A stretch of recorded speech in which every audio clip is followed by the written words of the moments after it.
I said from the beginning of my campaign for president that we needed to come together, that we needed to unite as one people, one nation, one America. I said in my kickoff speech in Philadelphia, I said that very same thing when I spoke at Gettysburg. I said that in my inaugural address.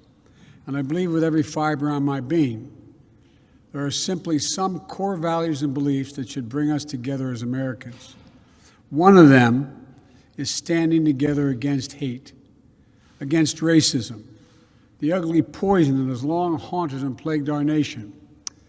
The Vice President and I, as I said, met a little bit earlier, just before this, with leaders from the Asian American community here in Georgia. We talked about Tuesday's mass shooting, about another example of public health crisis of gun violence in this country. 8 people killed, 7 women, 6 were of Asian descent. All fellow Americans, each one of them we mourn.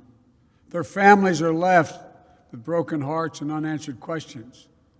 And the investigation is ongoing, and the Vice President and I are being regularly updated by the Attorney General and the Director of the FBI, working closely with Governor Kemp and Mayor Bottoms and local officials. But whatever the motivation, we know this: too many Asian Americans have been walking up and down the streets and worrying, waking up each morning the past year feeling their safety and the safety of their loved ones are at stake. They've been attacked, blamed, scapegoated, and harassed. They've been verbally assaulted, physically assaulted, killed. Documented incidents of hate against Asian Americans have seen a skyrocketing spike over the last year, let alone the ones that happened and never get reported. It's been a year of living in fear for their lives, just to walk down the street. Grandparents are afraid to leave their homes. Small business owners targeted and gunned down. Attacks on some of the most vulnerable people in our nation, the elderly, low-wage workers, and women.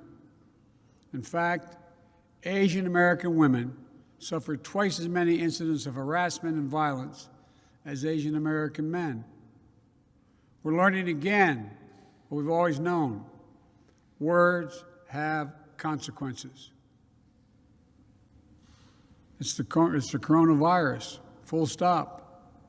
The conversation we had today with the AAPI leaders, and that we're hearing all across the country, is that hate and violence often hide in plain sight. It's often met with silence. That's been true throughout our history. But that has to change, because our silence is complicity. We cannot be complicit. We have to speak out. We have to act. In my first week in office, I signed an executive order directing federal agencies to combat this resurgence of xenophobia. The Department of Justice is strengthening its partnership with the AAPI community to prevent these crimes, in addition to its other work to take on violent extremists and domestic terrorism. I'm calling on Congress to pass and get to my desk the COVID-19 Hate Crimes Act. And the House just passed the reauthorization for the Violence Against Women Act, a law I authored more than 25 years ago, and is one of my proudest legislative achievements. I call on the Senate to swiftly pass it and get it to my desk. But for all the good that laws can do, we have to change our hearts. Hate can have no safe harbor in America. It must stop. And it's on all of us together, to make it stop. Something else should bring us together, and that is a belief in science. Science isn't something that should divide us. There's nothing political about it. There's nothing partisan about it.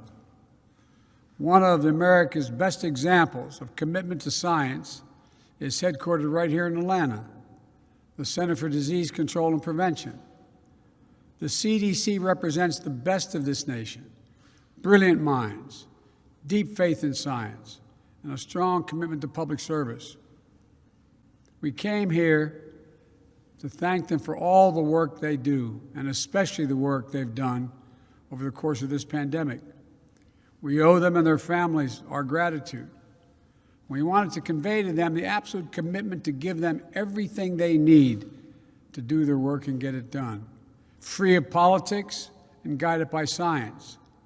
Hey guys, did you know we have a podcast called WJ Live? The Western Journal's mission is to equip readers with the truth, and that's the same mission we have on WJ Live. You'll hear from writers, editors, and special guests on the most important topics of the day. You can watch us every day at 5 p.m. Eastern, 2 p.m. Pacific on youtube.com/WJ Live. While you're there, help us out by subscribing and hitting the bell so you don't miss any future episodes. See you there.